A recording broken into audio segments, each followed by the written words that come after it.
Deus par Faliam Jesus et Maria. Loué soit Jésus et Marie. C'est la salutation habituelle à Medjugorje et plus largement dans toute l'Herzégovine. En fait, dans toute la Bosnie-Herzégovine, la différence c'est que, en général, les catholiques se saluent simplement en disant « Loué soit Jésus ». Mais en Herzégovine, il y a toujours Marie en plus. Et donc, je me permets de vous saluer par cette salutation habituelle des catholiques de ce pays. Et je suis très heureux de pouvoir être ce soir parmi vous, surtout que je retrouve des visages connus, certains que je m'attendais un peu à voir, d'autres que je me demandais est-ce que j'aurais la chance de les voir ou pas, comme par exemple le Père Marcel. D'accord. Et puis, une immense surprise, c'est de retrouver ici, en première ligne, Rose. D'accord. Ça fait, je pense, à peu près 30 ans qu'on se connaît avec le Père Jacques-François, et qui est décédé, donc d'heureuse mémoire.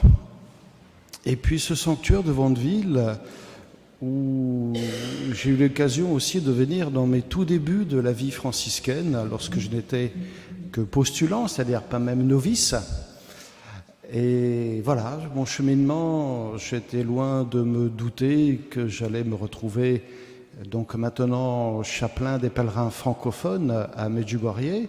Medjugorje a toujours une grande place dans mon cœur, bien évidemment de par mes origines. Donc, je m'appelle Boris et je suis fils d'immigrés de Croatie et de Bosnie-Herzégovine. Donc j'ai grandi en France, c'est ce qui fait que je parle français, mais je n'ai pas de famille en France. Toute ma famille se retrouve soit au pays, soit ils ont immigré plus loin, beaucoup plus loin que la France, les États-Unis, l'Australie, et je n'ai pas trop l'occasion d'aller les voir, je ne cherche pas non plus d'ailleurs, mais je suis quand même en contact avec eux. On a vraiment donc le sens de la famille.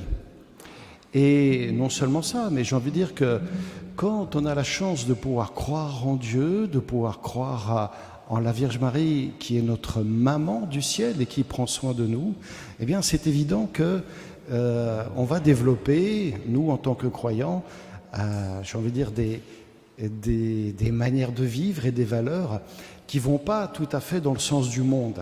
D'accord ? Ça ne veut pas dire qu'il faille juger le monde.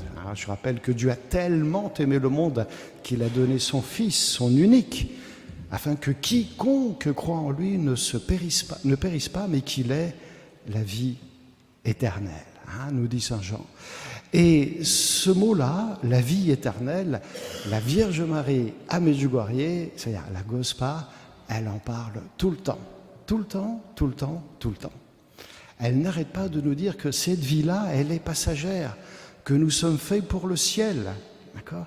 Et qu'il faut donc se préparer dès maintenant, de manière à vivre ce passage le plus ordinairement du monde. D'ailleurs, un jour, les voyants, et en particulier la voyante Myriana, a posé la question à la Vierge Marie sur l'enfer, le paradis, le purgatoire. Elle a toujours eu du mal, disait-elle, avec la notion de l'enfer. Et elle a même argumenté auprès de la Vierge Marie en disant ceci, mais si nous les hommes, on arrive à pardonner, et si quelqu'un, après avoir fait de la prison, est réintégré dans la société, pourquoi est-ce qu'il n'y aurait pas un pardon en Dieu pour ceux qui ont fauté? Et la Vierge Marie, en tant que très bonne pédagogue, donc, lui a expliqué que Dieu jamais ne condamne personne. Par contre, il y a ici, sur cette terre, donc dans ce monde, des gens qui ne veulent pas de Dieu et qui passent leur vie contre Dieu, contre ses valeurs. Et la première d'entre elles, c'est évidemment l'amour. Et qui, de ce fait, déjà maintenant, sont en opposition et même haïssent Dieu. Et quand ils vont faire la rencontre avec le Dieu vivant, eh bien, ça va être eux-mêmes qui vont continuer dans le sens et ne vont pas choisir l'amour, le pardon, la miséricorde.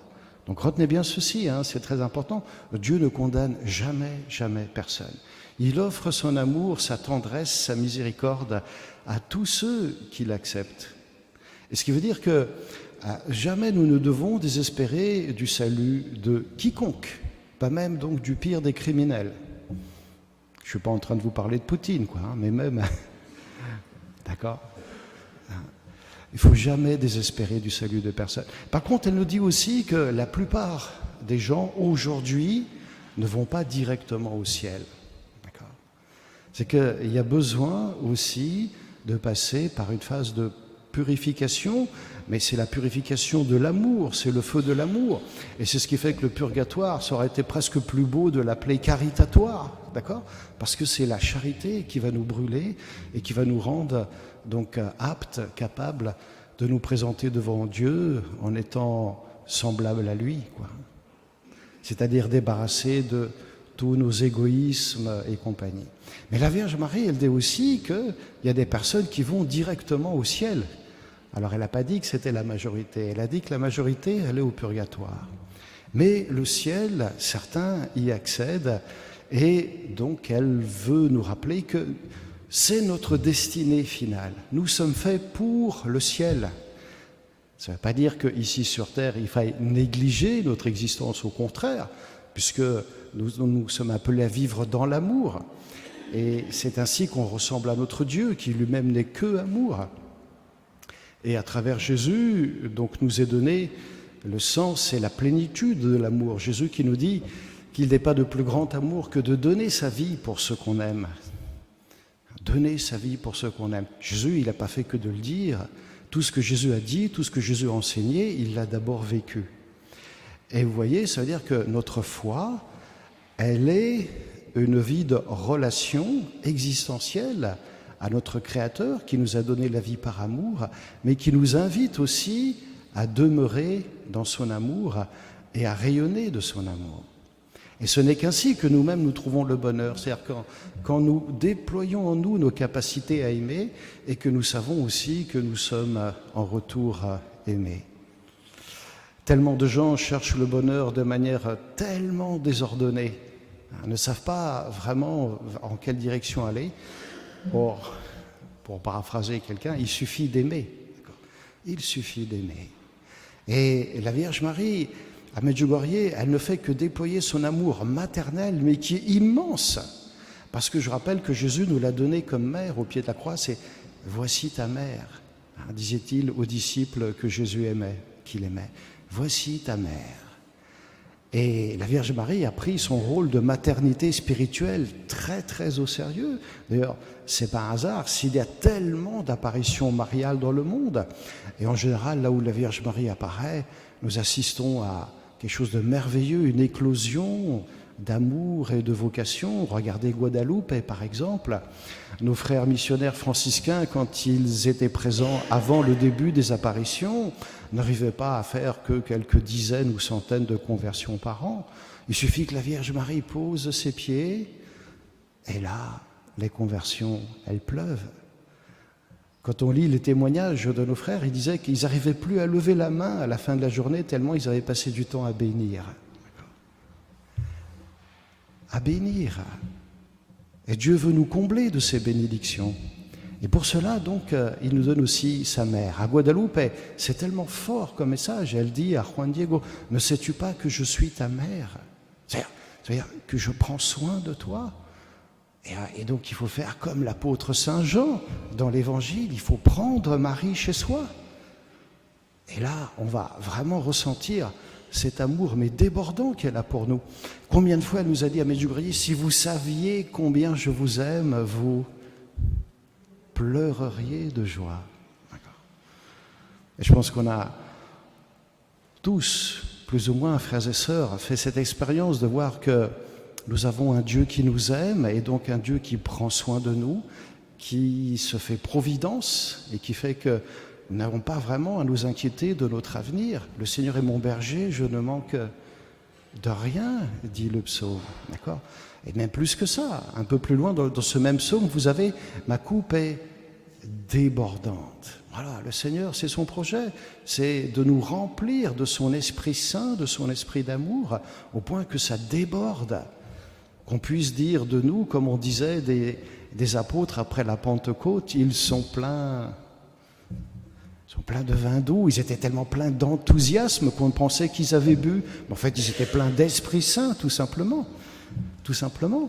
Et l'Esprit Saint, donc, fait que, d'une part, ils avaient peur de rien, ils étaient prêts à donner leur vie, d'accord, pour ce dont ils avaient été témoins, alors même que on sait très bien comment ils avaient été peureux et lâches au moment de la passion de Jésus. Voilà que d'un seul coup, ils sont remplis de cet esprit d'amour et ils offrent leur vie par amour. Et comment ne pas y voir une similitude très très forte avec les 6 voyants de Medjugorje. Vous savez, ce n'étaient pas des chrétiens extraordinaires.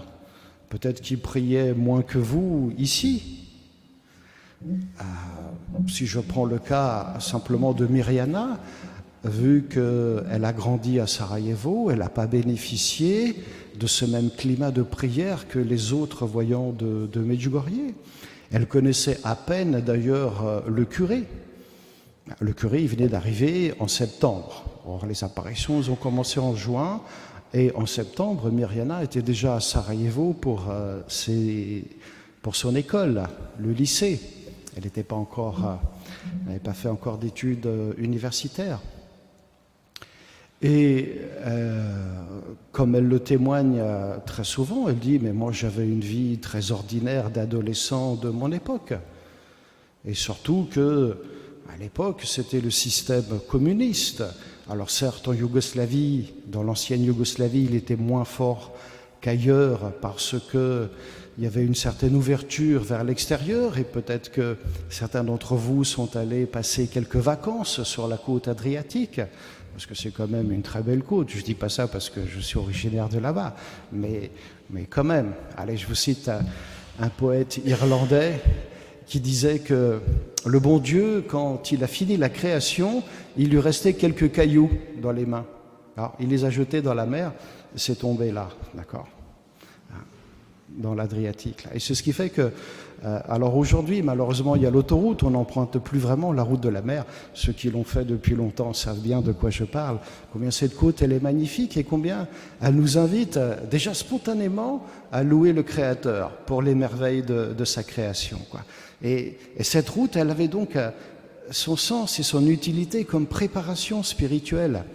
Parce que si on s'en prend plein la vue déjà sur le plan naturel, qu'est-ce que ça va donner sur le plan surnaturel? Tellement les grâces sont abondantes à Medjugorje. Et c'est ce qui fait que, vous voyez, même ceux, par exemple, qui ne sont pas vraiment d'accord avec Medjugorje, sont obligés de constater que, objectivement, il se produit dans ce lieu des choses qu'on ne voit nulle part ailleurs. Alors, comme ils ne croient pas au côté surnaturel de Medjugorje, ils vont dire que ce n'est pas le fruit des apparitions. Ils vont dire que c'est le fruit de la prière. Alors, du coup, on a envie de le dire, mettez-vous en prière. Mettez-vous en prière. Et mieux encore, priez, jeûnez, lisez la Bible tous les jours, confessez-vous tous les mois, allez à la messe le plus souvent possible. Et c'est sûr qu'il y aura aussi des fruits en vous. Et autour de vous, dans quelques messages, il y a à peu près 3 ans, donc autour de septembre et octobre 2023, la Vierge Marie avait dit assez souvent, ce qu'elle avait déjà dit autrement auparavant, elle avait dit que par la prière et par le jeûne, des miracles s'opèrent en vous et aussi autour de vous, par la prière et par le jeûne. Je ne sais pas si en Occident on est habitué à jeûner comme on le faisait à Medjugorje et dans toute l'Herzégovine et même en Bosnie, bien avant même les apparitions. Vous savez que mardi prochain, on va fêter une fête liturgique qui, dans certains endroits, est important, dans d'autres, ça va passer comme une simple mémoire. C'est la Saint-Antoine de Padoue. Je suis sûr que vous avez tous, à un moment ou à un autre, invoqué Saint-Antoine quand vous avez perdu vos clés ou même votre chapelet, peut-être, pour qu'il vous aide à le retrouver. Et en général, je dis bien en général, il se produit des choses mais étonnantes.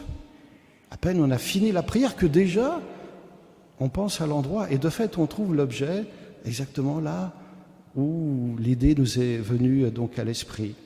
ou bien quelqu'un qui a perdu les choses dans un autobus et une personne va les retrouver et va venir les lui porter. Des choses tout à fait étonnantes. Et donc, en l'honneur de saint Antoine de Padoue, dans toute la Bosnie-Herzégovine, qui a été donc évangélisée et catéchisée, formée par les franciscains, nous avons, les franciscains, une dévotion très forte à saint Antoine de Padoue, qui donc non seulement fait retrouver les objets perdus, mais il est un des rares saints qu'on représente comme ici, vous voyez, avec l'enfant Jésus dans les bras.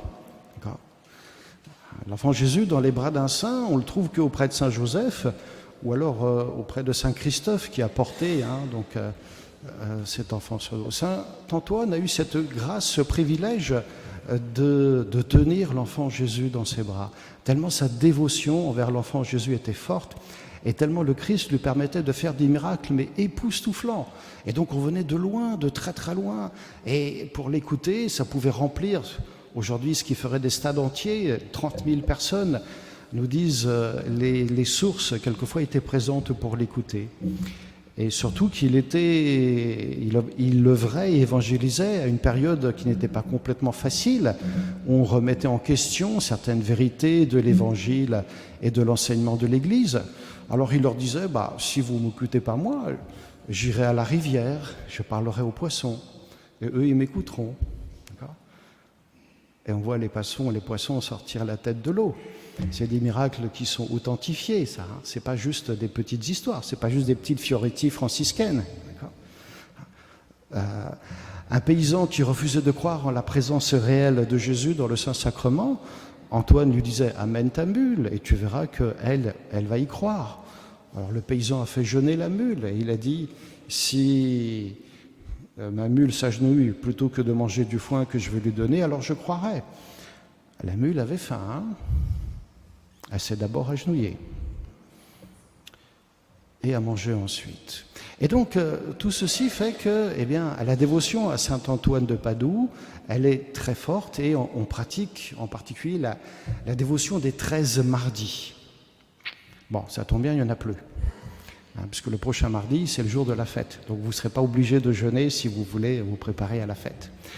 Mais dans toute l'Herzégovine et même dans toute la Bosnie, ma grand-mère le faisait tout le temps, elle jeûnait les 13 mardis qui précédaient la fête de Saint-Antoine. Puis quand elle avait fini de jeûner, quand est arrivée la fête, elle recommençait. Elle n'attendait pas que ce soit encore les 13 mardis de la fête suivante. Et elle jeûnait tous les vendredis. Et les gens avaient l'habitude de jeûner le mardi, donc en l'honneur de Saint-Antoine, et le vendredi, jour évidemment de la Passion du Christ. Du coup, quand la Vierge Marie a demandé de jeûner 2 fois par semaine, ce n'était pas vraiment un problème pour les habitants de Medjugorje. Pour nous, ça l'est peut-être un peu. On a perdu un petit peu. Surtout qu'elle demande un jeûne qui est relativement sévère, au pain et à l'eau. Allez, qui ici va oser me dire qu'il jeûne le mercredi et le vendredi au pain et à l'eau? Levez la main. Vous voyez la chance que vous avez d'avoir un curé comme ça, qui vit les messages de Medjugorje. Et pour les gens, c'était tellement peu difficile qu'ils jeûnaient quelquefois, avant le début des apparitions, juste à l'eau. Les travailleurs physiques, ils prenaient peut-être juste, par exemple, un fruit sec, genre une figue, et juste pour avoir un petit peu d'énergie, pour ne pas... Mais ils avaient une volonté très très forte, Et c'était ça qui leur permettait de tenir, et de tenir en particulier donc, dans toutes les circonstances difficiles de la vie. Je rappelle que, donc, au temps du communisme, c'était loin d'être évident, Mais les gens avaient l'habitude de prier et de jeûner. Ils n'avaient peut-être pas l'habitude de prier autant, parce que la Vierge Marie, vous avez vu que dans sa pédagogie, elle y est allée doucement. Elle a demandé à prier d'abord la plus belle des prières, le credo, je crois en Dieu. Les 7 paters, Ave Maria, Gloria Patri. Et puis ensuite, elle a dit il faut prier un chapelet. Puis après, elle a dit il faut prier tout un rosaire. Et au groupe de prière des jeunes qu'elle avait demandé, elle avait demandé de prier 3 heures par jour à des jeunes. Je ne suis pas sûr que les moins jeunes, ceux qui sont déjà un peu exercés à la prière, prient 3 heures par jour. Et un jour, une des voyantes a demandé à la Vierge Marie, mais pourquoi tu nous demandes de prier autant? Vous savez comment la Vierge Marie a répondu? Elle leur a dit, quand vous aimez quelqu'un, est-ce que vous passez votre temps à compter les heures que vous passez avec? Non. Vous êtes juste heureux de passer du temps avec, parce que vous aimez cette personne. Et elle nous invite donc à entrer dans cette relation d'amour avec Dieu. Je rappelle que c'est le pur évangile. Tu aimeras le Seigneur ton Dieu, tout ton cœur, toute ta force, tout ton esprit, nous dit Jésus, en citant d'ailleurs une parole de l'Ancien Testament. C'était déjà écrit. La Vierge Marie, elle vient simplement nous redonner ce que l'Église offre déjà à travers les Saintes Écritures, mais elle nous invite à vraiment tout faire avec le cœur. Pas que notre prière soit routinière, machinale, ou juste parce qu'il faut la faire, d'accord? Ah, ça y est, c'est l'heure, elle nous invite vraiment à prier du fond de notre cœur. Et donc elle a demandé à ces jeunes de prier 3 heures par jour. 3 heures. Ce groupe de prières des jeunes n'existe plus puisque ces jeunes ont soit quitté Medjugorje pour se marier et aller travailler donc ailleurs. Mais le groupe de prières de Ivan, lui, existe toujours. Et les gens continuent de se retrouver autour d'Ivan quand il est là, ou bien même quelquefois avec son groupe WhatsApp. Donc quand il est aux États-Unis, puisqu'il est marié et qu'il vit là-bas, eh bien il y a des gens qui prient donc en union avec lui, et Ivan continue de recevoir des messages de manière quotidienne.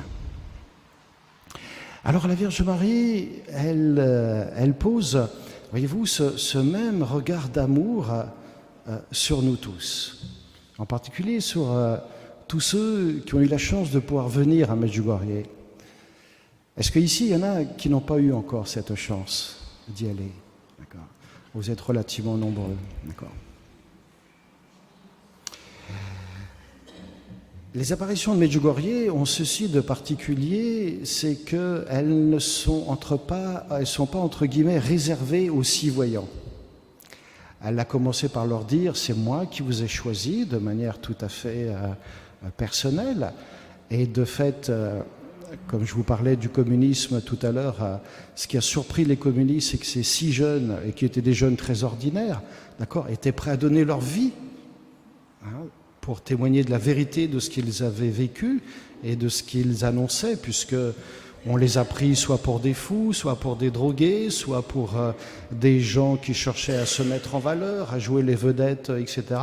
Mais eux, rien de tout ça, quoi. Ils témoignent simplement de la pure vérité, quoi. Et on avait beau les menacer de tout, d'accord, de les enfermer pour le reste de leur vie dans un asile psychiatrique. On les a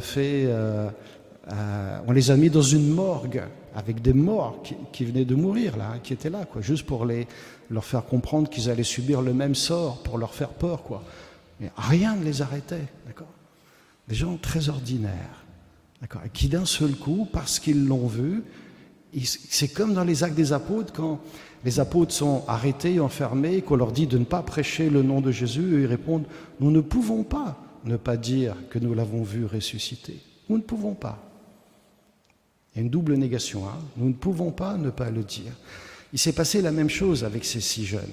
Et puis à partir de l'année 1984, la Vierge Marie, elle a complètement élargi le cercle de ceux qu'elle appelle.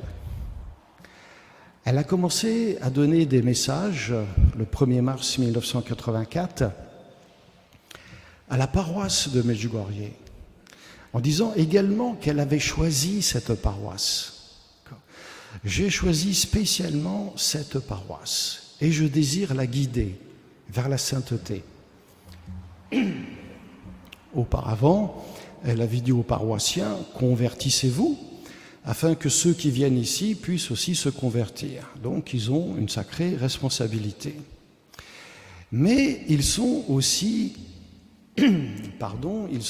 appelés à vivre les messages dans toute leur plénitude, dans tout ce que ça peut avoir quelquefois d'exigeant, parce qu'elle veut faire d'eux aussi des apôtres.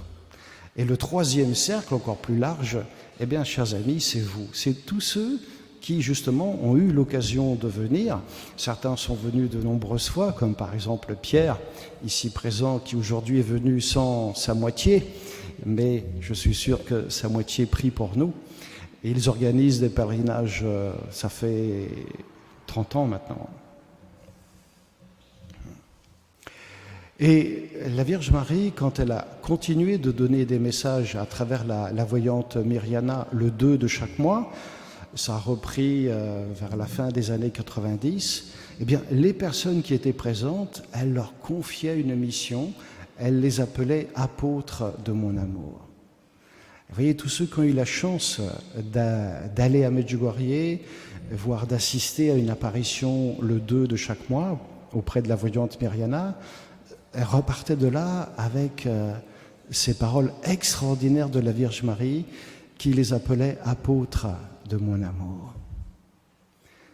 On devient apôtre, eh bien, en écoutant ce qui nous est dit, en le vivant, et c'est par notre vie que nous annonçons cette bonne nouvelle. Ce qui veut dire que, vous voyez, quand on revient de Medjugorje, il ne faut pas chercher à bassiner les gens par tout ce qu'on a vu, entendu. Et certes, c'est du merveilleux, d'accord ? Mais il faut d'abord vivre les messages, d'accord ? Les vivre pleinement, avec tout notre cœur. C'est ça qui va toucher les autres et qui va leur donner envie. C'est ça aussi qui a fait que Myriana, dans un contexte difficile, contrairement aux autres voyants, donc elle étudiait à Sarajevo, donc auprès d'athées ou de musulmans ou d'orthodoxes, tout le monde se méfiait d'elle. Oh là là, qu'est-ce que c'est que cette histoire de quelqu'un qui prétend voir la Vierge Marie? Elle s'est fait plein d'amis, parmi les incroyants, parmi les musulmans, d'accord? Il y a quelque chose qui rayonnait d'elle, quoi. Elle n'a jamais essayé de les convertir. Et elle dit bien, j'ai compris la distinction qu'il y a entre un prêche et une évangélisation.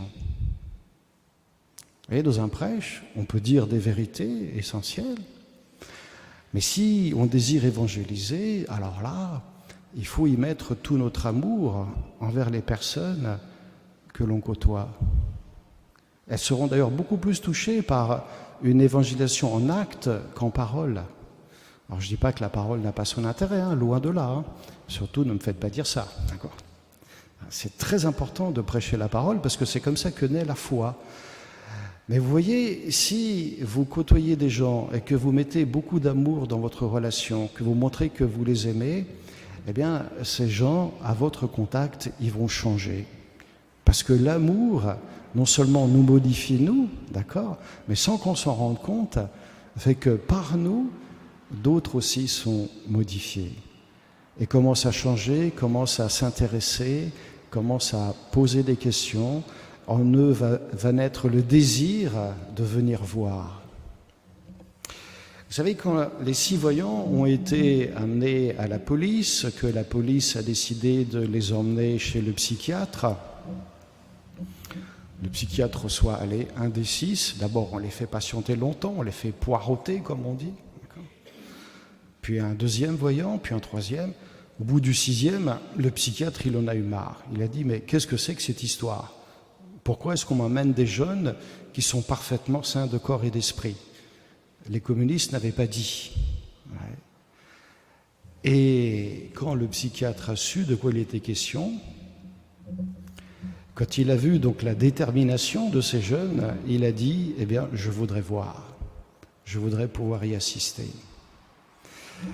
Et pareillement pour une sociologue qui devait faire une petite étude sur eux, très certainement pour discréditer tout ceci. C'est exactement le contraire qui s'est passé. Exactement le contraire.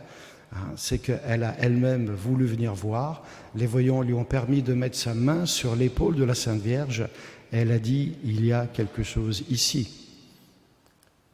Donc on ne sait pas très bien ce qu'elle a ressenti, mais elle a compris qu'il y avait une présence, et ça a bouleversé sa vie. Juste parce que les 6 voyants avaient répondu à ces questions mais avec beaucoup d'amour.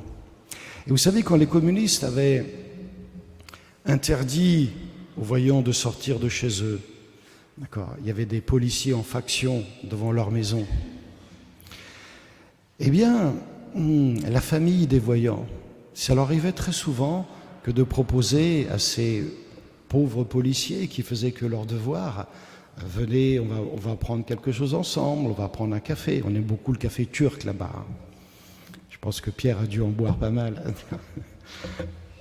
On aime, ou le proposer une boisson. Il y a, vous voyez, les gens qui sont là et qui sont là pour faire régner l'ordre, qui éventuellement même sont là pour vous persécuter, eh bien, il suffit d'avoir un peu d'humanité, de bonté, de montrer, de témoigner de l'amour envers eux, et beaucoup de choses changent. Et c'est pour ça que l'amour est d'ailleurs, j'ai envie de dire, la reine des vertus. Vous savez ce que dit saint Paul: si j'avais une foi à déplacer les montagnes, mais que je n'ai pas l'amour, je ne suis qu'un cuivre qui résonne ou une cymbale qui retentit. J'aurais beau parler toutes les langues des hommes et des anges, si je n'ai pas l'amour, je ne suis rien. Et la Vierge Marie, les voyants nous disent ceci, mais quand on la voit, on n'a pas l'impression de voir juste une femme, on a l'impression de voir tellement de beauté en elle, et elle-même dit qu'elle est belle parce qu'elle aime. L'amour nous rend beaux. Ça, c'est une bonne nouvelle. C'est tellement une bonne nouvelle qu'il faudrait que vous disiez à votre voisin que tu es beau, tu es belle. Parce que si vous croyez en Dieu et que vous croyez que Dieu est amour, alors cet amour rejaillit sur vous et vous êtes beau, d'accord? Dites-le à votre voisin, dites-le.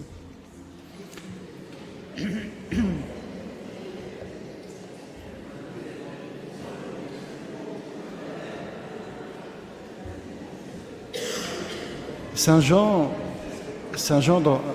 dans sa première épître, vous voyez que vous faites du bien en disant du bien des autres. D'accord ? Ça aussi, c'est très important. D'accord ? Dire du bien des autres. Pas tomber dans la médisance, la critique ou au pire encore la calomnie. Quoi. Vraiment, dire du bien de son prochain. Quoi. On se fait du bien. D'accord ? On se fait du bien parce que déjà psychologiquement, ça nous apaise, ça nous détend. Vous voyez, là je vois des sourires, d'accord, sur vos visages. Mais spirituellement, ça fait encore plus de bien que vous ne l'imaginez. Simplement, ça ne se voit pas, d'accord ? Mais vous vous faites du bien quand vous dites du bien des gens parce que vous ressemblez à Dieu, d'accord ? Dieu, il sait très bien que nous sommes pécheurs et pourtant, il passe son temps à nous bénir. Bénir, bénédiction, dire du bien. D'accord ? C'est-à-dire que Dieu, il n'attend pas qu'on soit parfait pour dire du bien de nous. D'accord ? Sinon, je pourrais attendre longtemps pour qu'il dise du bien de moi. D'accord ? Non. Il nous bénit alors même que nous sommes pécheurs. Pourquoi ? Parce que nous sommes d'abord ses fils et ses filles bien-aimés. D'accord ? Qu'il veut combler de ses bienfaits. Et il veut nous apprendre aussi à lutter contre le péché. C'est évident, parce que le péché détruit l'homme. Donc à l'inverse, quand vous dites du mal des gens, quand vous êtes dans la médisance, la calomnie, la critique ou je ne sais trop quoi, vous faites du mal. Soyez-en persuadés, chers amis. De manière à repousser ceci, à ne pas tomber dans ce piège un peu de la facilité de dire des choses dans le dos des personnes, surtout des choses pas bonnes. D'accord ? Parce que non seulement la situation ne va pas changer, mais vous faites pas du bien, vous faites du mal quand vous parlez ainsi. Et donc, à l'inverse, il y a la puissance de la bénédiction, la puissance de dire du bien. Donc là, on vient de faire l'expérience. C'est déjà vrai sur le plan humain et psychologique, c'est encore plus vrai en profondeur, d'accord ? On se fait du bien quand on dit du bien aux autres, quand on leur fait du bien également, c'est évident. Et donc, déjà, la voyante Myriana, elle a su comme ça donc attirer énormément de gens à elle, simplement en étant ouverte, en étant disponible, alors même qu'on la soupçonnait de je ne sais trop quoi. D'accord ? Et pareillement pour les familles des voyants, je vous le disais, qui étaient capables d'accueillir chez eux les policiers, les militaires. Certains pourtant étaient venus avec des chiens méchants et dangereux, quoi. Et leurs cœurs ont été touchés, C'est aussi une des parties qu'il ne faut pas oublier, quoi. C'est que, voilà, la bonne nouvelle s'est répandue, et elle s'est répandue parce qu'elle est aussi tombée d'abord dans des cœurs qui étaient aimants et qui étaient ouverts. Et qui étaient ouverts parce que la Sainte Vierge nous éduque à ça. Et vous savez, l'ancienne Yougoslavie, c'était un État multiethnique. Allez, je vais vous donner un petit moyen mnémotechnique, vous allez comme ça facilement retenir. C'était 6 républiques dans lesquelles il y avait 5 peuples, où on parlait 4 langues. C'est-à-dire que sur les billets de banque, c'était écrit la valeur dans les 4 langues, où il y avait 3 religions, 2 alphabets en vigueur, cyrillique et latin, et un parti.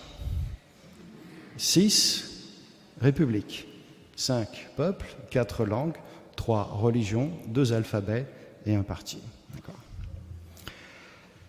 Eh bien, la Vierge Marie, dans un des messages, elle a dit « Vous n'êtes pas chrétien si vous n'aimez pas vos frères orthodoxes, si vous n'aimez pas vos frères musulmans, ou si vous n'aimez pas ceux qui vous dirigent, en l'occurrence les communistes, qui ont fait tellement de mal, d'accord, tellement de mal, mais eux aussi, nous sommes appelés à les aimer, tout comme les premiers chrétiens, frères et sœurs, priaient pour leurs persécuteurs. Et les persécuteurs, dans les débuts du christianisme, c'était des bourreaux qui n'allaient pas de main morte, hein. Et c'était d'ailleurs ceci qui faisait que le christianisme, dans ses débuts, s'est rapidement propagé. C'est qu'ils voyaient des croyants qui n'avaient pas peur de la mort, d'une part, et deuxièmement, qui étaient capables d'aimer comme ils n'ont jamais vu ça. On disait des premiers chrétiens, c'est Tertullien qui nous le rapporte, « Voyez comme ils s'aiment ». Voyez comme les chrétiens s'aiment entre eux. D'ailleurs, est-ce que Jésus nous dit autre chose dans l'Évangile? Jésus n'a-t-il pas dit « C'est à ce signe que tous vous reconnaîtront pour mes disciples ». Au signe de l'amour mutuel que nous aurons donc les uns pour les autres. Et la Vierge Marie, elle vient nous aider à vraiment, d'une part, accueillir pleinement l'amour de Dieu dans notre cœur pour que, eh bien, nous puissions capables d'aimer justement tout autour de nous, y compris les personnes avec lesquelles nous avons le plus de mal. Et nous, les prêtres qui confessons et qui confessons quand même beaucoup à Medjugorje, nous voyons aussi combien les gens ont du mal, non seulement à aimer, mais par exemple à pardonner. Vous savez, quand vous avez été un peu blessé, donc voilà, la blessure, elle peut encore faire mal des années ou des décennies après.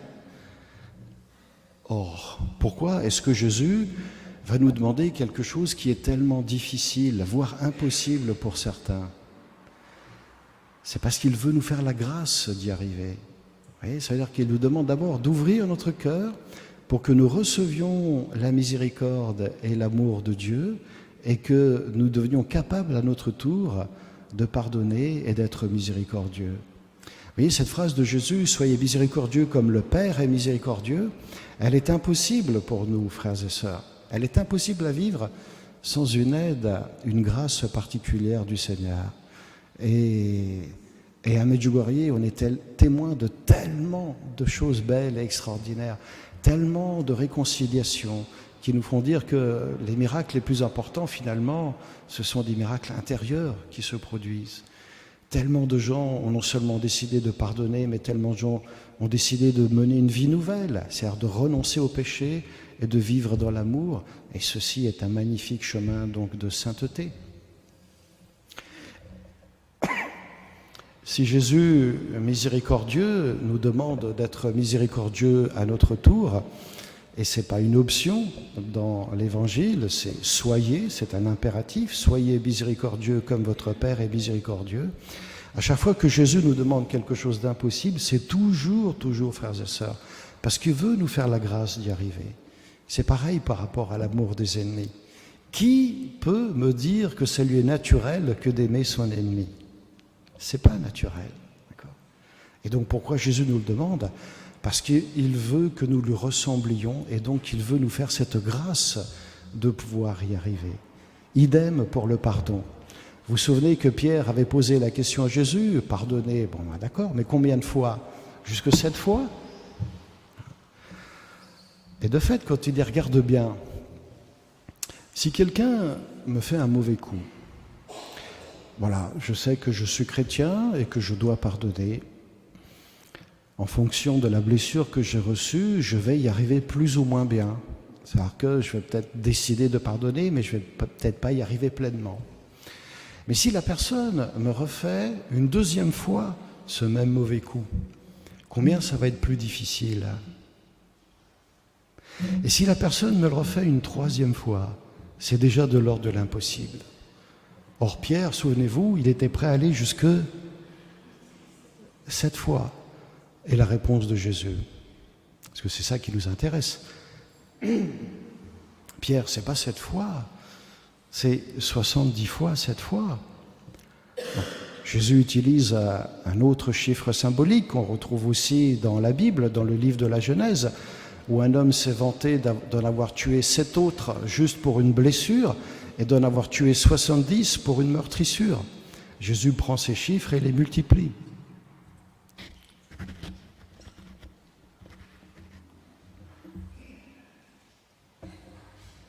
Ça fait du bien.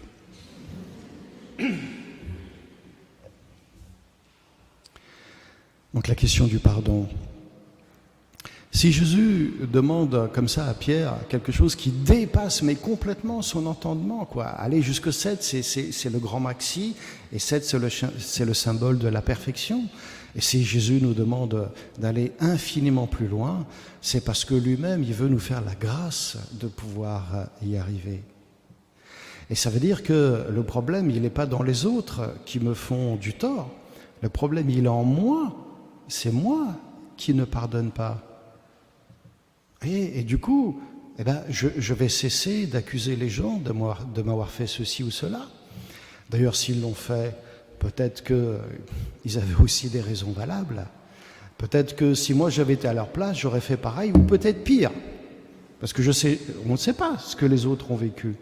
Et qui a fait que, ils ont tel ou tel trait de caractère qui peut être blessant dans certaines circonstances, d'accord ? Mais peut-être que si moi j'avais vécu exactement ces mêmes choses, j'aurais été 10 fois pire, d'accord ? Donc d'une part, ne pas juger, et d'autre part, donc pardonner.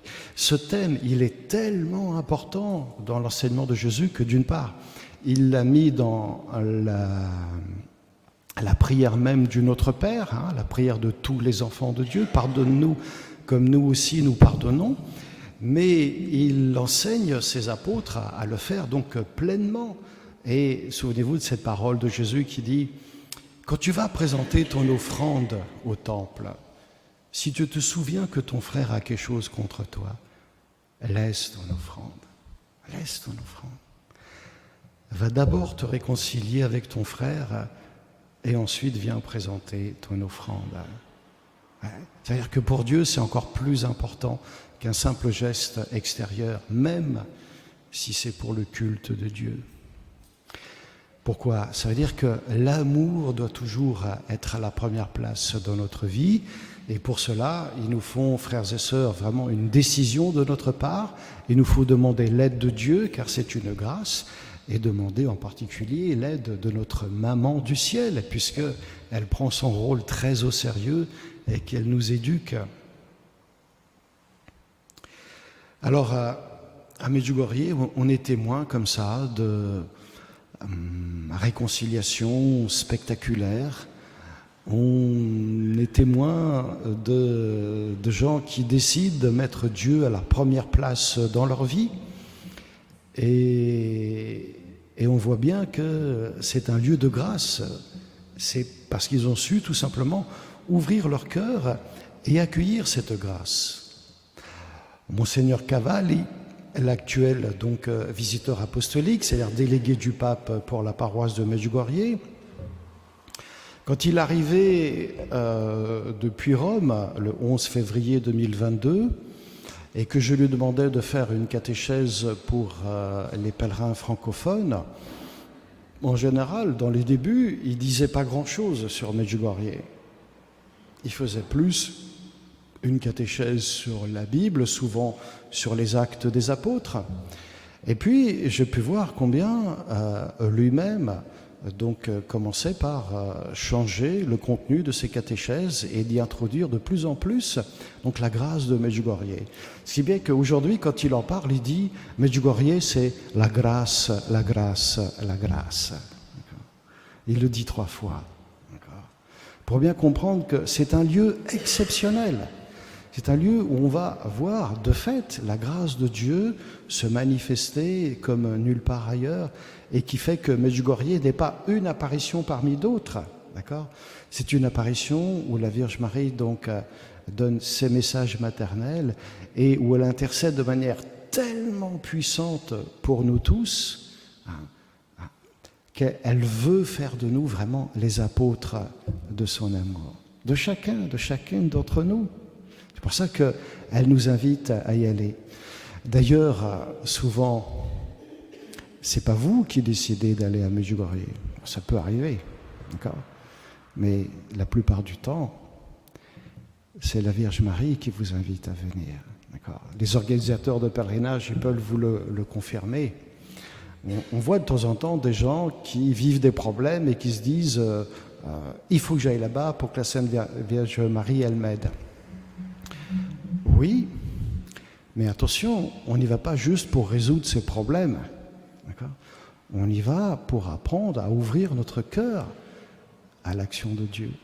Et donc, si la Vierge Marie vous invite à y aller, c'est qu'elle a quelque chose de grand à vous offrir. D'accord ?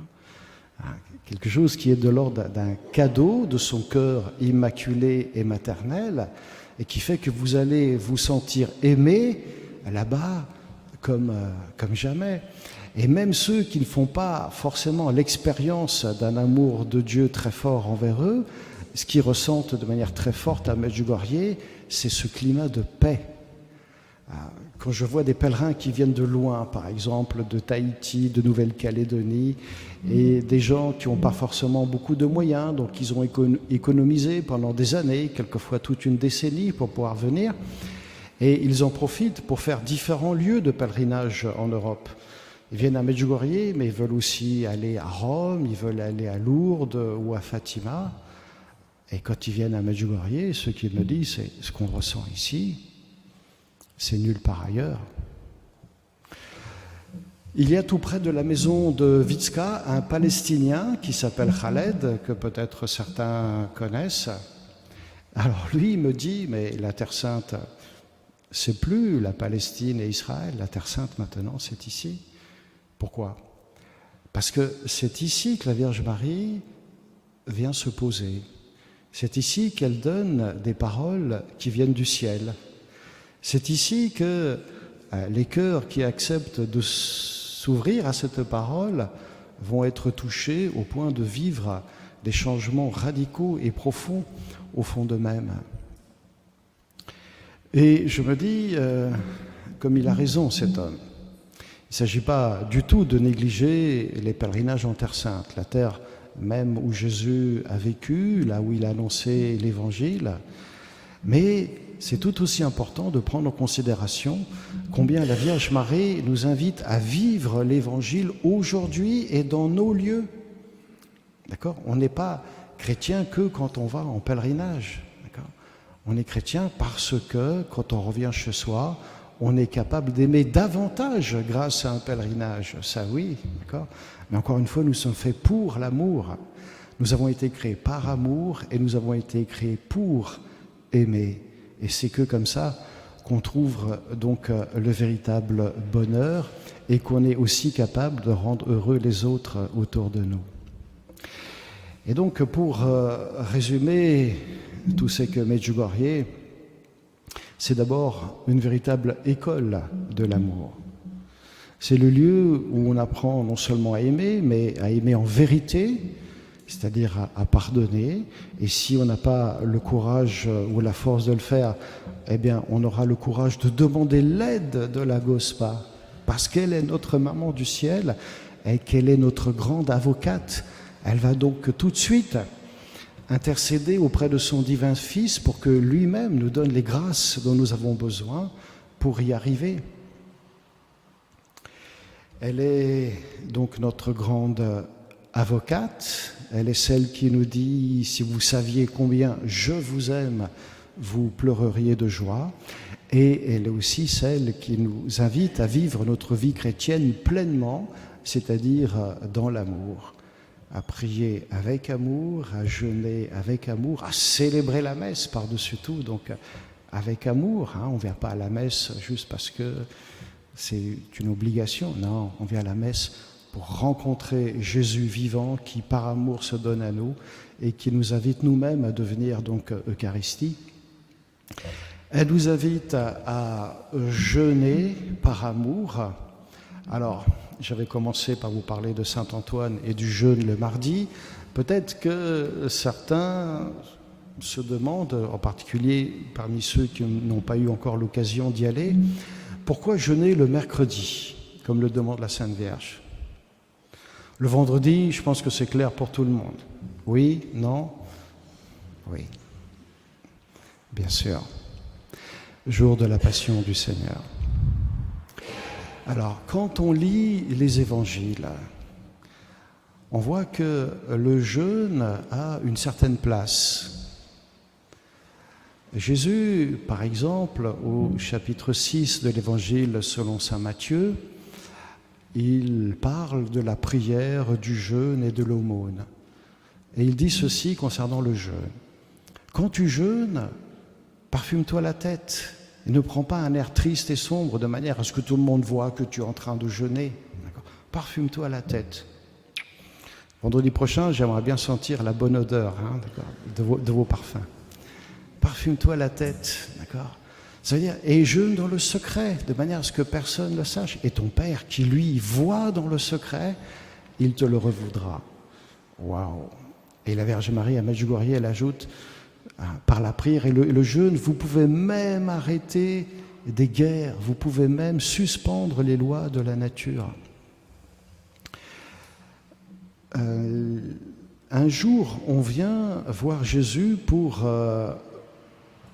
le casser, lui, à travers ses disciples. On lui dit, mais pourquoi tes disciples, ils jeûnent pas? Alors que les disciples des pharisiens et les disciples de Jean le Baptiste, eux, ils jeûnent. Vous voyez, donc le jeûne, c'était une pratique courante. Les disciples des pharisiens jeûnaient. Les disciples de Jean le Baptiste jeûnaient. Et vous savez comment Jésus leur a répondu? Il y a deux parties. Il y a les invités à la noce, c'est pas à ce moment-là qu'il faut qu'ils jeûnent, d'accord? Donc l'époux est avec eux, ils ne peuvent pas jeûner. Par contre, c'est la deuxième partie, quand l'époux leur sera enlevé, alors ils jeûneront. Donc Jésus met les choses à leur juste place. Donc il y a des moments où il faut jeûner, il y a des moments où il ne faut pas jeûner. Personne de nous, quand on va à la noce, à un mariage, ne va jeûner à ce moment-là, c'est évident. Mais il y a des moments où il faut jeûner. Et puis vous vous souvenez de la parabole de Jésus qu'on appelle du publicain et du pharisien. Vous savez que le pharisien, il se met un peu en valeur lui-même, d'accord? Il dit, Dieu merci, je ne suis pas comme les autres, je prie, je jeûne 2 fois par semaine, je donne pour le temple et pour les pauvres. Et le publicain, lui, il se bat juste, il bat la coulpe en disant « Seigneur, prends pitié du pécheur que je suis ». Mais nous savons à travers cette parabole que, de fait, les Juifs pieux de l'époque jeûnaient 2 fois par semaine. En l'occurrence, les historiens qui ont fait des recherches, ils peuvent nous dire que c'était le lundi et le jeudi. Mais tous les chrétiens, dans les débuts, ils étaient tous d'origine juive. Et certains ont tout simplement gardé cette habitude de jeûner 2 fois par semaine. Simplement, on n'a pas jeûné le lundi et le jeudi, on a jeûné les jours de grande tristesse. C'est-à-dire le vendredi, jour de la passion et de la mort de Jésus, et le mercredi, le jour où Jésus a été vendu par Judas pour 30 pièces d'argent. Encore aujourd'hui, l'évangile du mercredi saint, c'est l'évangile de la trahison de Judas. Il ne peut pas y avoir plus triste que ces 2 jours-là. Ça veut dire que ce que la Vierge Marie nous demande, c'est ce qu'elle-même, elle a vécu avec les premiers chrétiens dans les tout débuts du christianisme à Jérusalem. Cette communauté jeûnait donc le mercredi et le vendredi. Et si vous lisez un peu plus loin dans les Actes des Apôtres, après la persécution, c'est-à-dire après la mort d'Étienne, quand les chrétiens doivent se disperser et qu'ils arrivent dans la grande ville de l'Empire romain qui est Antioche, ça correspond à peu près à là où il y a eu le grand tremblement de terre en Syrie il y a quelques mois. Eh bien, au chapitre 13, vous allez voir que nous avons une communauté qui est rassemblée, une communauté qui prie, une communauté qui jeûne et qui est capable d'entendre l'Esprit Saint lui parler. C'est un des rares passages du Nouveau Testament où l'Esprit Saint parle en disant « je » et qui dit « mettez-moi à part Paul et Barnabé pour l'œuvre à laquelle je les ai appelés ». L'Esprit Saint parle, la communauté est capable de reconnaître que c'est l'Esprit Saint qui parle, c'est pas la voix du Père, c'est pas Jésus, c'est l'Esprit Saint qui parle, et elle le reconnaît parce qu'elle prie et elle jeûne. D'accord. Vous voyez, quand la Vierge Marie nous demande quelque chose, tout est déjà présent dans les Écritures. Il y a juste besoin de nous le rappeler, et de nous rappeler que de vivre tout ceci avec beaucoup, beaucoup d'amour. Ce qui veut dire que, chers amis, eh bien, dès ce soir, eh bien, va falloir faire le plein de vitamine A, de vitamine M, de vitamine O, de vitamine U et R. Voilà, soyez bénis et je vais répondre à quelques questions que vous avez. Je propose juste avant eh bien, de remercier la Vierge Marie elle-même pour tout ce qu'elle a fait dans ce lieu, pour tout ce qu'elle a fait auprès de tous les pèlerins, pour tous ceux qu'elle appelle à devenir apôtres de son amour. Je vous invite tout simplement eh bien, à chanter le Salve Regina pour lui rendre grâce. Salve Regina.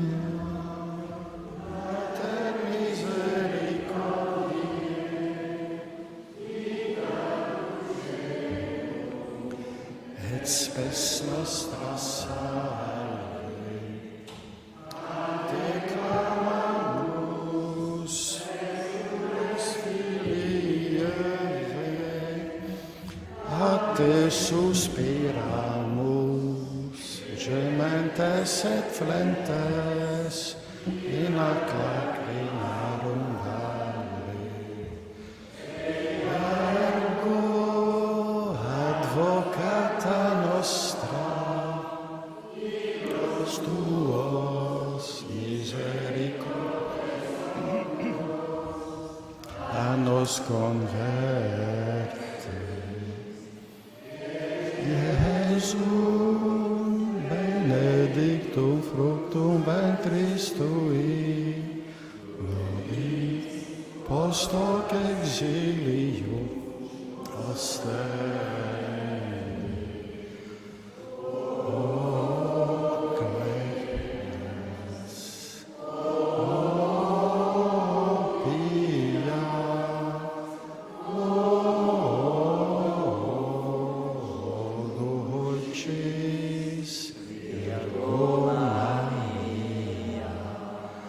Ô Marie, Mère et Reine de la paix, Mère et Reine de nos familles, Mère et Reine de l'Église, priez pour nous et bénissez-nous au nom du Père et du Fils et du Saint-Esprit.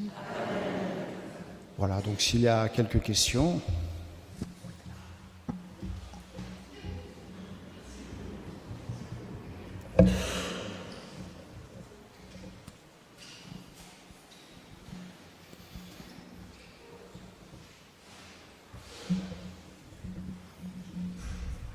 D'abord, je tenais à vous remercier pour votre foi mariale, si je puis dire. Et vous connaissez sans doute le message du 25 janvier. Et je voudrais que vous nous en disiez quelques mots, s'il vous plaît. Et je profite d'avoir le micro pour dire que par rapport à ce message, nous organisons à la Treille un rosaire pour la paix en Ukraine le samedi, ce samedi, à 14h30 à la Treille. Donc voilà, s'il y a des personnes qui veulent venir. Est-ce que tu peux juste me redire quel passage tu voudrais que je commente? Moi, ce qui m'a interpellé, c'est vraiment quand elle nous dit que le monde court à la perdition. Voilà. Alors, donc tout d'abord, merci pour la question. La Vierge Marie, elle nous invite à entrer à la fois pleinement dans la dimension de l'amour et en même temps être très très lucide sur les valeurs que notre monde propose et spécialement propose aux jeunes. Elle nous dit quelquefois que les jeunes sont dans un grand danger. Et nous savons qu'il y a beaucoup de choses qui peuvent éloigner le cœur des jeunes de Dieu. Le sexe, la drogue, l'alcool, les addictions à l'Internet et aux jeux vidéo ou je ne sais trop quoi. Il y a vraiment beaucoup de choses et c'est ce qui fait que, eh bien, si le cœur de l'homme, de manière générale, n'est pas vigilant, eh bien, on risque de se laisser entraîner, surtout que les vents aujourd'hui sont vraiment très très contraires. D'accord.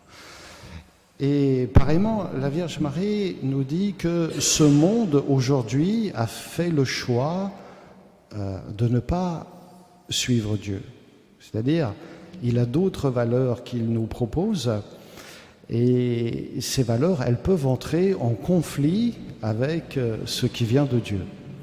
Et c'est pourquoi elle nous dit que tout ce qui ne vient pas de Dieu, ça va à la perte, à la perdition, parce que le terme, ce n'est pas le salut de l'âme. Et elle vient nous rappeler que non seulement le ciel existe, mais que nous sommes faits vraiment pour le ciel. Et que donc il faut faire les bons choix dans nos vies. Parce que d'une part, les vents aujourd'hui sont très contraires, mais aussi parce que, il ne faut pas oublier non plus ce terme-là, qui est très important. En général, je n'en parle pas en premier, mais justement en second, c'est qu'il y a aussi l'action de l'ennemi, en l'occurrence de Satan, d'accord, qui fait qu'il trouve sa seule joie, j'ai envie de dire, dans le fait d'écarter les hommes de Dieu et de proposer autre chose à la place. La Vierge Marie, dès le début, a dit « Attention, Satan a essayé de prendre possession d'une partie de mon plan. Je vous invite cette semaine à prier avec davantage de ferveur pour que ces plans n'arrivent pas à terme. » Il y a donc un danger qui est réel et en même temps, j'ai envie de vous dire, et à toi personnellement et à chacun, chacune d'entre nous, en me mettant dedans, c'est vraiment notre confiance en Dieu qui est fondamentale. D'accord ?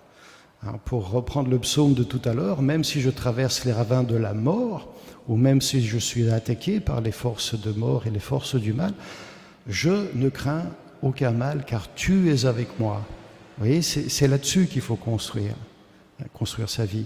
Sur la certitude d'avoir Dieu qui est présent à nos côtés, qui chemine avec nous et qui en plus de ça donc nous envoie sa mère pour nous guider.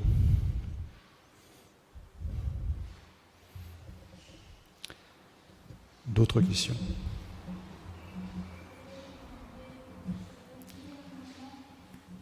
Le micro arrive.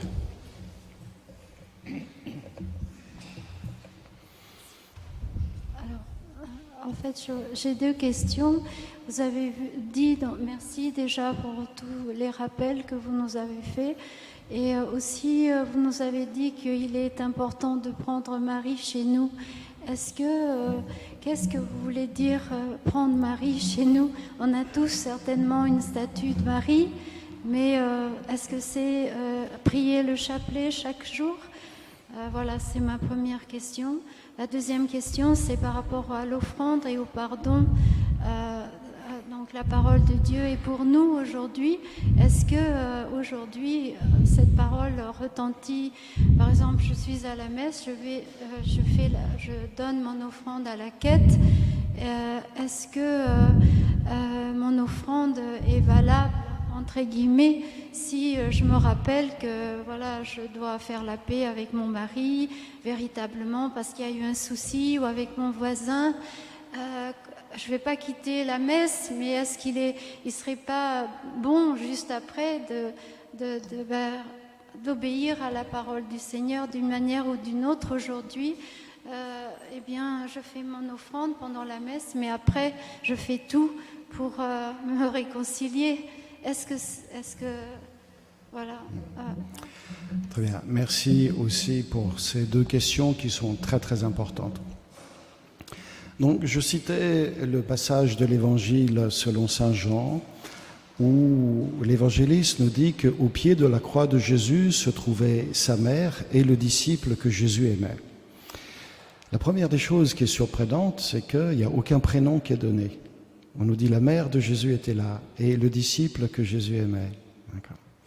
Alors, ceci est très certainement volontaire. D'ailleurs, nulle part dans l'Évangile, selon saint Jean, on ne sait comment s'appelle la mère de Jésus. Heureusement qu'on a les synoptiques.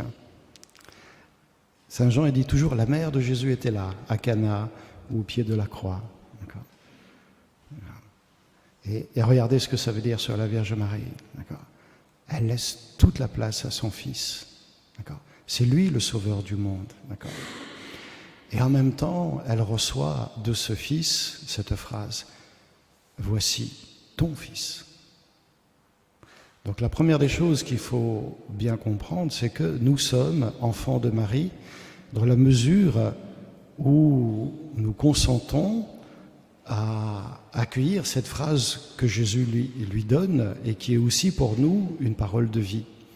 Surtout que Jésus ensuite va dire aux disciples qu'il aimait, « Voici ta mère ».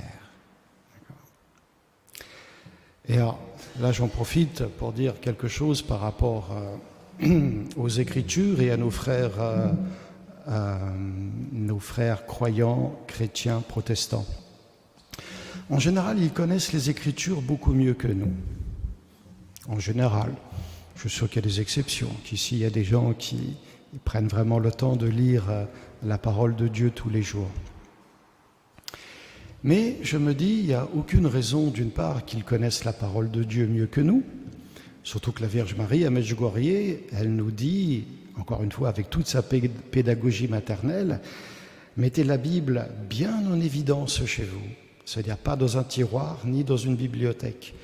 Mettez-la bien en évidence pour qu'en la voyant, vous soyez incités et invités à la lire tous les jours et en famille. Voilà ce qu'elle nous dit. La Bible, ce n'est pas un roman, ce n'est pas quelque chose qui est sorti de la tête d'un homme.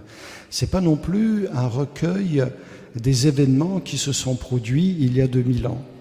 C'est une parole vivante que notre Dieu nous adresse pour que l'homme vive de la plénitude de vie. D'accord ? C'est-à-dire que cette parole, il faut l'accueillir pour ce qu'elle est. Dieu lui-même qui se donne à nous dans sa parole. Jésus le dira de manière explicite, « Mes paroles sont esprit et elles sont vie. Elles communiquent la vie. » Et dans ces paroles, nous trouvons aussi donc « Voici ta mère ». D'accord ? C'est Jésus qui nous donne sa mère. Et si on regarde bien, c'est en croix, c'est le dernier cadeau que Jésus fait à l'humanité. D'accord ? Voici ta mère. Et donc, la suite, c'est à partir de ce moment, le disciple l'a pris chez lui.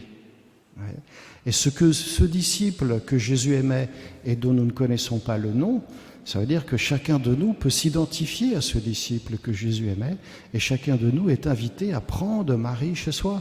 Et ça veut dire beaucoup plus que simplement réciter un chapelet. D'accord ? Ça veut dire avoir une relation vivante également avec la Vierge Marie comme notre maman. D'accord ? Notre maman du ciel.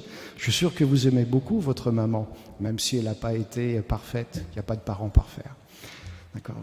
Eh bien, combien plus il faut encore aimer notre maman du ciel, parce qu'elle nous aime de cet amour infini. Encore une fois, si vous saviez combien je vous aime, vous pleureriez de joie. Et, vous voyez, c'est ça, prendre Marie chez soi, avoir vraiment cette relation vivante avec elle et pouvoir tout lui confier. D'accord ? Comme un petit garçon qui rentre de l'école, je sais pas, il s'est fait taper dessus, il va demander à sa maman de le consoler, ou alors il a eu une mauvaise note, il va dire maman, il faut que tu m'aides, quoi. Il faut surtout pas hésiter à demander l'aide de la Vierge Marie, parce qu'elle prend vraiment son rôle de mère des hommes et de mère de l'Église, donc très au sérieux. Quand vous avez des problèmes, demandez à la Vierge Marie comment elle s'y prendrait, elle, pour les résoudre et qu'elle vous inspire. Deuxième partie de la question, alors il y a ce qu'on vit à l'église et au culte et ce qu'on doit vivre au quotidien de notre vie.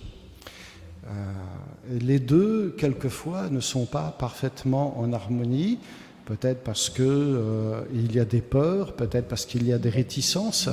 On n'ose pas s'abandonner pleinement, on n'ose pas mettre toute notre confiance en Dieu, on a confiance en quelque chose qui nous paraît assuré, les biens matériels, l'argent, les possessions, les maisons, les terrains, je ne sais trop quoi. C'est là qu'il faut toujours regarder dans l'Évangile. Dans l'Évangile, vous trouverez non pas des réponses toutes faites, vous trouverez toujours des sources d'inspiration pour votre quotidien. D'accord ? Ce n'est pas un recueil donc de maximes toutes prêtes à être appliquées, ce sont des paroles vivantes, et l'Esprit Saint qui est à l'origine de ces paroles, c'est aussi lui qui va vous inspirer. Et cet Esprit Saint, il va voir quand est-ce qu'il y a besoin de purifier quelque chose en vous. Il va voir quand est-ce qu'il y a besoin d'illuminer votre conscience ou votre intelligence pour que vous apportiez une solution à vos problèmes. D'accord ? Et il va aussi, eh bien, évidemment, c'est même son rôle majeur, il va embraser notre cœur, d'accord, pour le rendre plus semblable au cœur de Jésus, et c'est-à-dire nous rendre capables d'aimer, de pardonner, etc. Quand on n'y arrive pas, ça veut dire qu'il faut toujours demander l'aide de l'Esprit Saint. La Vierge Marie à Medjugorje, elle dit, d'ailleurs, quand on a l'Esprit Saint, on a tout. Ça veut dire qu'il ne faudrait pas que l'on prie l'Esprit Saint juste une neuvaine avant la Pentecôte, d'accord ? C'est-à-dire que tous les jours, il faudrait demander que l'Esprit Saint vienne éclairer nos choix, éclairer nos consciences et nous aider donc à aimer davantage.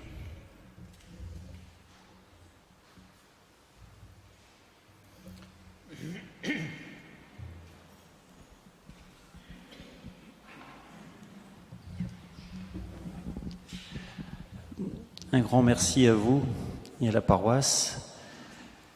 Autour de moi, des gens croyants souffrent beaucoup de la perte d'un être proche, mère, père. Et effectivement, je ressens, même à mon niveau, j'ai du mal à les aider pour que les personnes aient moins ces souffrances, en leur disant de là-haut, ta maman veille sur toi. Et effectivement, ma question, c'est quelles sont les recommandations que vous faites à ces personnes qui ont perdu un être cher pour leur permettre, dans leur vie de tous les jours, de moins souffrir de la perte de cet être. Question qui touche, je pense, beaucoup de personnes. Je disais à l'instant que vous voyez, l'Évangile n'est pas un recueil de maximes toutes prêtes à être appliquées et que le personnage principal, celui qui a inspiré les auteurs de l'Évangile, qui a inspiré l'Église dans ses débuts, est aussi celui qui va nous aider, nous. Il va nous inspirer et nous permettre de donner les réponses appropriées qui peuvent être très diverses. Vous voyez, saint Paul, déjà, il disait « Pleurez avec ceux qui pleurent et soyez dans la joie avec ceux qui se réjouissent ». Donc il nous invite déjà, en premier lieu, à une certaine forme de compassion. Et rien que ceci, c'est quelque chose de tout à fait fondamental. Compassion, c'est-à-dire souffrir avec. Les gens, quand ils se sentent rejoints dans leur souffrance, c'est déjà pour eux une consolation, mais qui est énorme. Et la deuxième chose, c'est que si vous sentez que ces personnes, justement, votre compassion est déjà suffisante, n'essayez pas de vous risquer à quelque chose de plus. D'accord ? Par contre, demandez toujours effectivement l'aide de l'Esprit Saint, quoi. Mais votre simple présence, donc compatissante, est une manière d'évangéliser. La deuxième chose, c'est que si nous-mêmes, nous sommes vraiment bien conscients de cet au-delà qui nous attend, et qui est tellement plus beau que tout ce qu'on peut imaginer ici sur Terre, comme nous disent les voyants. Il y a des voyants, vous savez, à Medjugorje, qui ont pu visiter le paradis. D'accord ? Il dit, c'est indescriptible pour nous. Le plus beau endroit qu'on peut imaginer sur Terre, ça n'a rien à voir avec la beauté sublime du paradis, quoi. Et il s'agit pour nous, donc, de savoir donner une parole qui soit une parole d'espérance. D'accord ? C'est-à-dire que tout ne s'arrête pas avec cette vie. Ceci est vraiment fondamental et j'ai l'impression qu'on en a un peu perdu le sens. en Occident. D'accord ? On a fait, par exemple, du christianisme une religion du social, ce qui est vrai. D'accord ? C'est très important qu'il y ait de l'entraide, de la solidarité, de la fraternité. Mais tout ne s'arrête pas là. D'accord ? Comme dit Jésus, des pauvres d'ailleurs, vous en aurez toujours, mais moi, vous ne m'aurez pas toujours. D'accord ? Et donc, le plus grand service que vous pouvez donner à ces gens-là, c'est de leur offrir une parole d'espérance, celle qui viendra dans votre prière. D'accord ? Et donc, ce n'est pas des réponses toutes faites. Il y a des fois, il n'y aura pas besoin. Il y a des fois, il ne faudra rien dire. Il faut laisser l'Esprit Saint agir.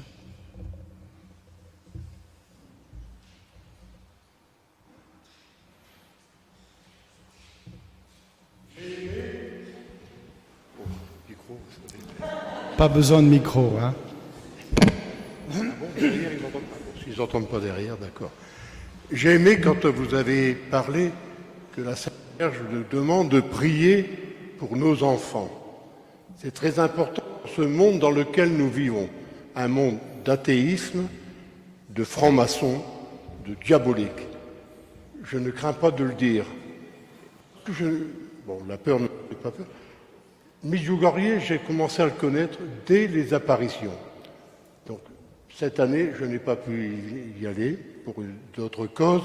L'année dernière, au mois de juillet, la Sainte Vierge m'a dit de revenir. Au mois d'août, j'y suis retourné. C'est merveilleux. Tout ce qu'elle nous dit, je le lis tous les jours, c'est une merveille. Mais une chose que le monde oublie aujourd'hui, que mon père me disait à l'âge de 10 ans, si un jour tu te maries, tu as des enfants, n'oublie jamais que même si tu as 100 ans, tu as des enfants, des petits-enfants, aux yeux de Dieu, tu seras toujours responsable. Le monde d'aujourd'hui a oublié. Merci Père de parler des prières et de la Sainte Vierge. C'est bien, il y avait la réponse dans la question. D'accord.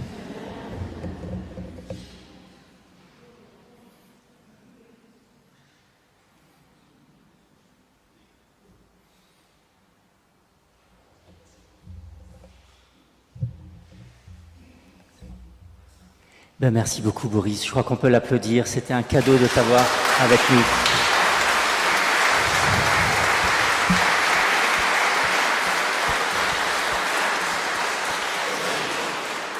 C'est vraiment la grâce de Medjugorje que tu nous apportes. Je dirais qu'il y a plusieurs choses à Medjugorje. Il y a bien sûr Notre-Dame, qui est une école à laquelle on est invité à se mettre. C'est le ciel que l'on peut vivre déjà sur terre, elle nous le dit aussi. Se mettre à l'école de Notre-Dame, c'est une invitation à y aller en pèlerinage. Et ça, moi, je l'ai reçu vraiment parce que c'est un lieu de grâce aussi là-bas. Et puis, c'est rentrer aussi dans le combat avec Notre-Dame, se mettre à l'école de Jésus. C'est un lieu de grâce. Alors, vous savez qu'il y a des pèlerinages qui sont organisés. Levez la main, tous ceux qui organisent des pèlerinages. Ah, je vois une petite main levée, un doigt. Et il va jusqu'à 70 dans le pèlerinage, donc il y a de la place, vous pouvez y aller. Alors nous aussi avec la paroisse, on l'organise, on en a organisé un en juillet, on l'organise encore en fin août. Si vous voulez, il y a des feuilles d'inscription à l'entrée de l'église. Ce n'est pas réservé aux paroissiens, ici nous sommes un sanctuaire, les paroissiens c'est tout le monde qui est le bienvenu, mais voilà, c'est surtout allez auprès de Notre-Dame. Si vous n'y êtes jamais allé, c'est vraiment le moment. S'il faut qu'on en organise un 3e et un 4e, on le fera selon ce que Notre-Dame nous demandera. Je sais qu'on répondra tous à l'appel aussi.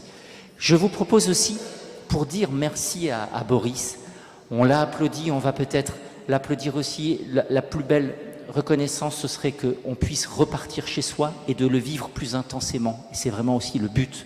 Medjugorje, c'est comme une résolution. La prière, c'est toujours des résolutions à prendre et à reprendre. Pareil pour le jeûne, pareil pour la parole de Dieu. Il y a forcément des choses que vous avez reçues en entendant Boris. Il y a forcément des choses que la Vierge Marie nous demande à chacun de réinsister maintenant et de reprendre. C'est le plus beau cadeau qu'on pourrait faire. Maintenant, Boris est venu aussi en train, avion. On propose peut-être de faire une quête pour aider.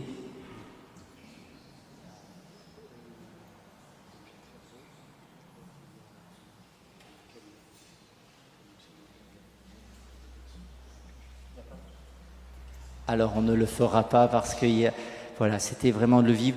Alors je vous propose peut-être en action de grâce, on va se lever, on va d'abord réciter la prière à Sainte Rita, qui est la patronne, alors d'un côté des lieux, mais le sanctuaire est consacré à la Vierge Marie. Alors on prendra un chant à Marie après. Glorieuse Sainte Rita, vous qui avez si merveilleusement participé à la douloureuse passion de notre Seigneur Jésus, obtenez-nous de supporter avec courage les peines de cette vie et protégez-nous dans toutes nos nécessités. Amen. Sainte Rita, priez pour nous. Sainte Rita, Sainte Rita.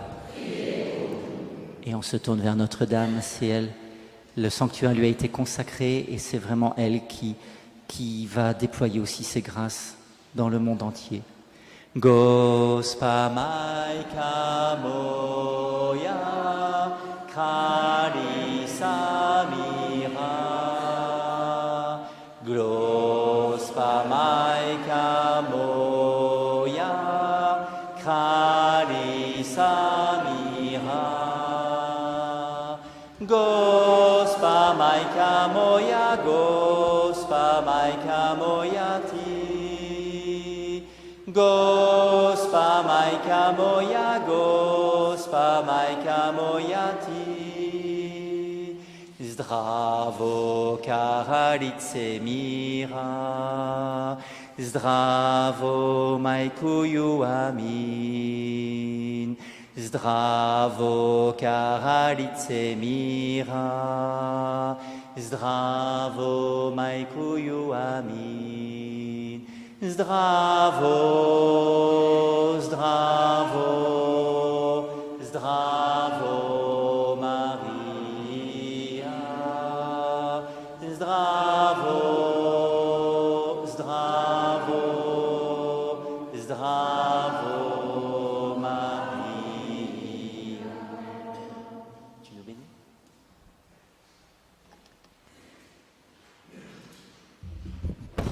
Le Seigneur soit avec vous et que par l'intercession de la très sainte Vierge Marie, la Reine de la paix, que le Seigneur fasse descendre sur vous maintenant toute la plénitude de son amour et de sa bénédiction, qu'il vous comble de toutes les grâces dont vous avez besoin pour vivre pleinement votre identité d'enfant de Dieu, qu'il vous donne en particulier le don de la paix et la joie d'écouter sa Sainte Mère. Que le Seigneur vous